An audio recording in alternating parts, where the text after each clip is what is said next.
বেলায়েতের মানুষ। তার কি এমন ভাব দেখলে বোঝা যাবে যে সে বেলায়েতের। আমি এখান থেকে একটি গান শোনাই আপনারে, আপনি শুনবেন দয়া করে, এটাই অনুরোধ। তারপরে আস্তে আস্তে আমি আপনার প্রশ্নের উত্তর দেওয়ার চেষ্টা করব। সকলে আশীর্বাদ রাখবেন। শুধু কোরআনের সূরা শেষ সূরা কি দেখো, কোরআনের শেষ সূরা হলো সূরা নাস। নাস মানে কি? মানুষ। মানুষ।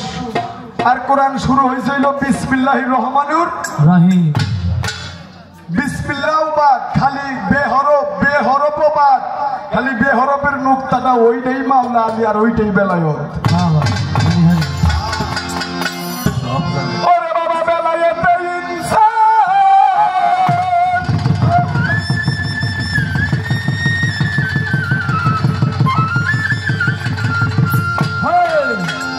ইনসান মানে কি?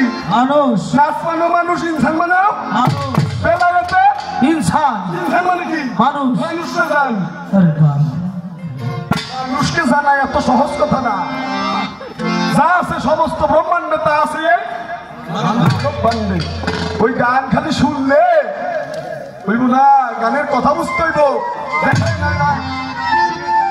এই সমস্ত কথা তো আমার উস্তাদ জি বলে গেছে। লালন শাহ বলছে মানুষ গুরু নিষ্ঠা যায়, সবভাবে সর্বসাধন সিদ্ধ হয়। আচ্ছা, এখন এই গান শুনে যদি কেউ মনে করে যে গুরু মানুষ, মানুষ গুরু, যদি কেউ মনে করে যে গুরু মানুষ, তার জীবনের যত ভজন সাধন আছে করছে সব কাটা যাইব, আর জীবনে যা করবো তা আর হইব না। তাইলে এই গানটা শুনতে হবে কি মনে করে? লালন শাহ আমার আপনার মতো অবোধ যারা আছি, আমার মতো যারা অবোধ জীব, মানুষের ভাব ধরে আছি, মানুষটা এই কিসিমের মানুষকে লালন শাহ ডাক দিয়ে বলতেছে মানুষ গুরু নিষ্ঠা যাবে।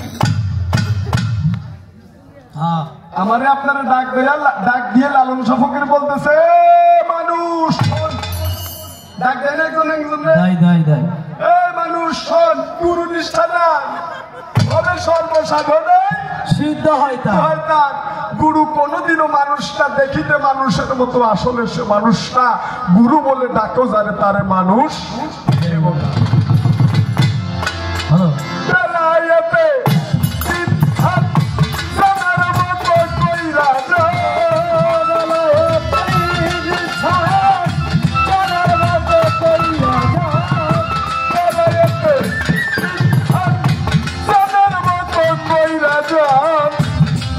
পীরের কাছে জানগা মুহাব্বতের বাজারে, আপন ঘরে পয়সা যদি দেখিতে চাও খোদা রে, আপন ঘরে পয়সা যদি দেখিতে চাও মাওলা রে। আমার বেলায়েতে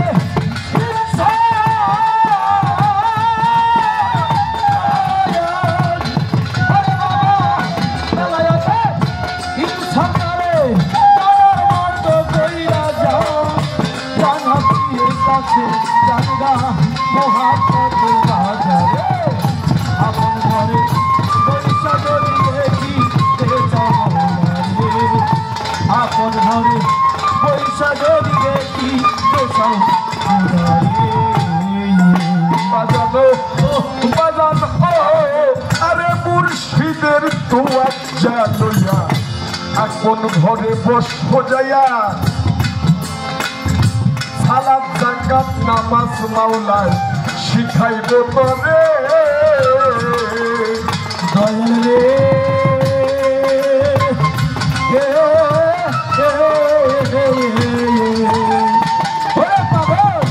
আরে বাজান মুর্শিদের তোয়াজ্জা লইয়া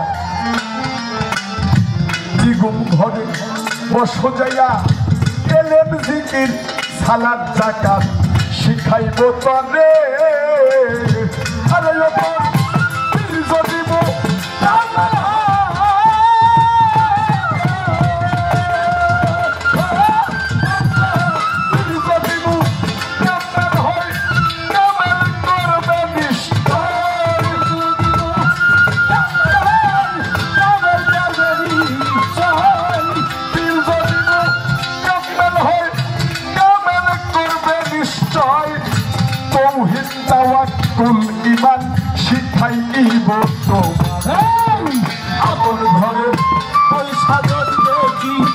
চাও মৌলারে আপন ঘরে পয়সা যদি দেখিতে চাও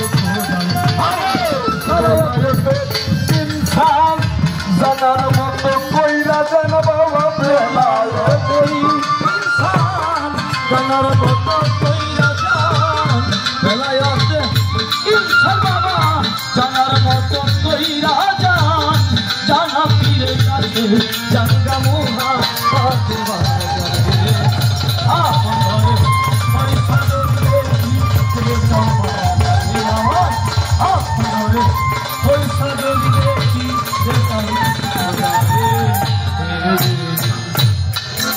পাগল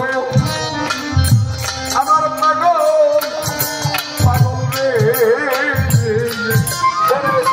বেলায়েতে কুবরা হাসিল করলো যারা মজবুত থাকিয়া নিজের ইমানটার পরে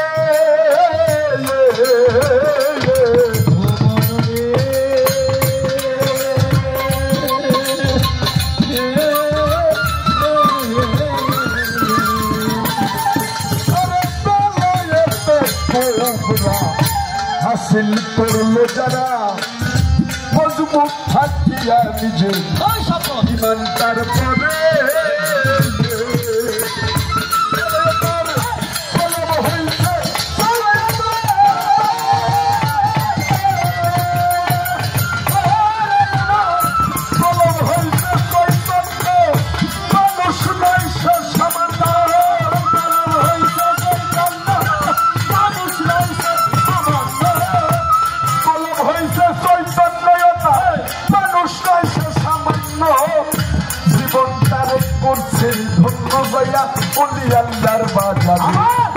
আপন ঘরে পয়সা যদি দেখিতে চাও খোদা দিয়ে আপন ঘরে পয়সা যদি দেখিতে চাও খোদা দিয়ে জানার মতো কইরা যান জানার মতো কইরা যান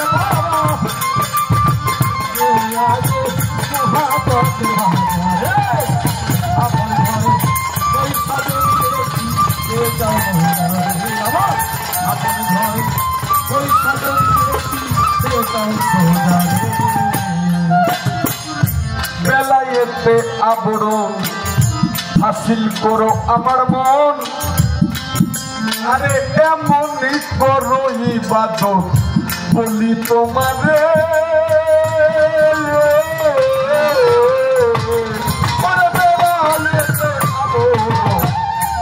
হাসিল করবি আমার মন এমনই করো ইবাদত বলি তোমারে যেমন তুমি আল্লাহ রে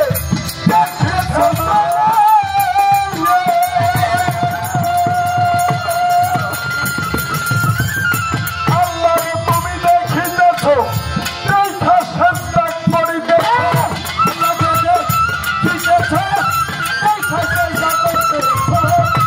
আল্লাহ রে তুমি দেখিতেছ চেষ্টা করিতেছ এমনও না পারলেও যেন আল্লাহ দেখে তোমারে আপন ঘরে পয়সা যদি দেখিতে চাও খোদা রে আপন ঘরে পয়সা যদি দেখিতে চাও খোদা রে বেলায়েতে ইনসান জানার মতো কইরা যান বেলায়েতে ইনসান জানার মতো কইরা যান বাবা জানার কাছে জানগা মোহা পাতে বাজারে আমার ঘরে পয়সা যদি দেখিতে চাও মৌলারে আপন বাবা আপন ঘরে পয়সা যদি দেখিতে চাও মৌলারে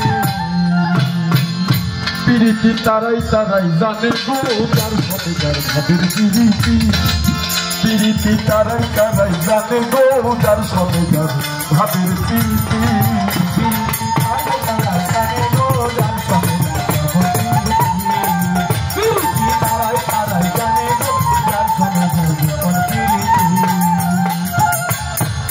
আমি কি খানে জল ভরতে আইলাম গো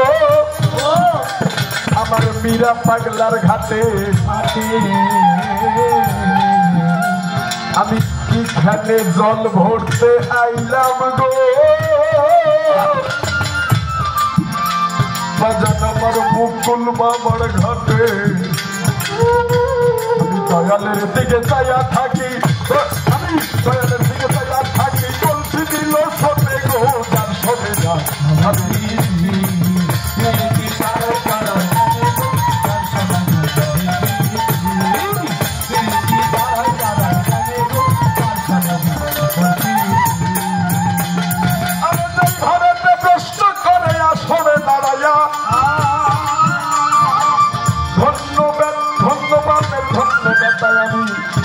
ধন্যবাদ চাই জানাইলাম সেইভাবে সেই আমার কাছে প্রশ্ন করে যায় আল্লাহ বেলায়েত সম্বন্ধে কোরআনের কোন জায়গায় কি বলছেন তাই বলেন আমায়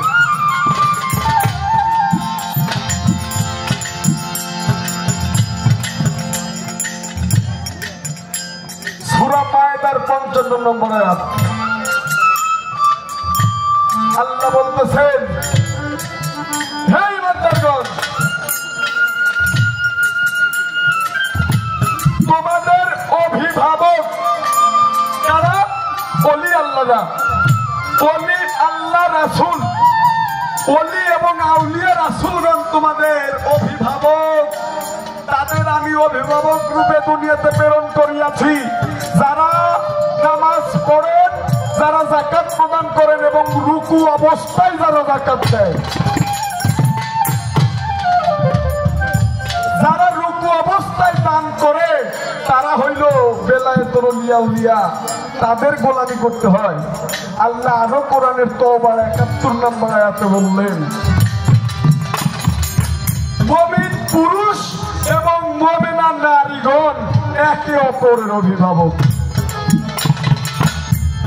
একজন মুমিন নারী এবং একজন মুমিন পুরুষ একে অপরের জন্য অভিভাবক অভিভাবক অর্থ হইল দায়িত্ব যার উপরে দায়িত্ব থাকে সে হয় অভিভাবক যার উপরে প্রতিনিধিত্ব সৃষ্টি হয় সে হইল অভিভাবক একজন স্বামী যদি মুমিন হয়ে যাইতে পারে একজন স্ত্রী যদি মুমিনা হয়ে যাইতে পারে তাহলে তারা একে অপরের উপাসনা করতে পারবে এটাই বেলায়েত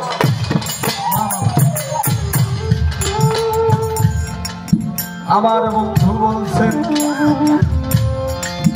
এই বেলায়েতের মানুষ কারা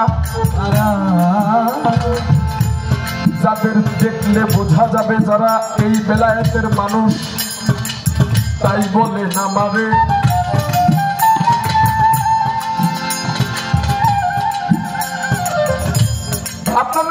আপনাদের সকলের এই ঘটনাটা জানা মাওলা আলী করিমুল্লাহ ওয়াজহু পৃথিবীতে আল্লাহর নামের পিছনে হু আল্লাহ আর হইল আলীর নামের পিছনে হু সেটা হলো আলী করিমুল্লাহ ওয়াজহু এই জন্য তাকে শেরে খোদা মাওলা আলী শেরে আলী বলা হয়ে থাকে এই ছোট বাজাও কথার সময় খুব ছোট তাকে শেরে খোদা বলা হয় ওনার জন্মটাও অনেক অলৌকিক ভাবে পৃথিবীতে জন্ম হয়েছে দেখেন মাওলার কি লীলা তার মা ফাতেমা বিনতে আসওয়াদ তাকে গর্ভে ধারণ করে প্রসবের সময় হয়ে গেছে এই সময় অনেকে মাঝারে মানতি করে না করে যে আমার এই গর্ভের সন্তানটা যদি একটু ভালো করে হইতো আমি প্রসব করতে পারতাম মালিক রে আমার সন্তানটাও যেন সুস্থ থাকে মায়েরা মানুষই করে মসজিদে মানুষই করে মাজারে মানুষই করে হিন্দু মায়েরা মন্দিরে মানুষই করে গর্ভের সন্তান লইয়া আমার ফাতেমা বিনতে আসওয়াদ মানুষই করছে আল্লাহর কাছে, মাওলা রে আমার গর্ভে একটা সন্তান দিছো, আমি চাই এই সন্তানটা আমি পেটে লইয়া এই কাবা ঘরটা তোয়াব করবো। তোয়াব করতে ঢুকলেন, এইদিকে দয়াল নবী মক্কায় নাই, তিনি সিরিয়াতে সফরে আছেন। কাবা ঘর তোয়াব হইল, তোয়াব করা শেষ হবে, বাড়ি চলে আসবে, এই সময় মা ফাতেমা বিনতে আসওয়াদের প্রসব বেদনা উঠে গেল। তখন তো বাবা এত মক্কায় এত মানুষ যে হজ করতে যাইতো তা না, একাই কেবলমাত্র ফাতেমা বিনতে আসওয়াদ ওই মক্কার ঘরে। ফাতেমা বিনতে আসওয়াদের দুটো চোখের পানি বের হয়ে গেছে, মালিক রে কোথায় আইলাম, এইখানে তো কোনো মানুষজন নাই। এই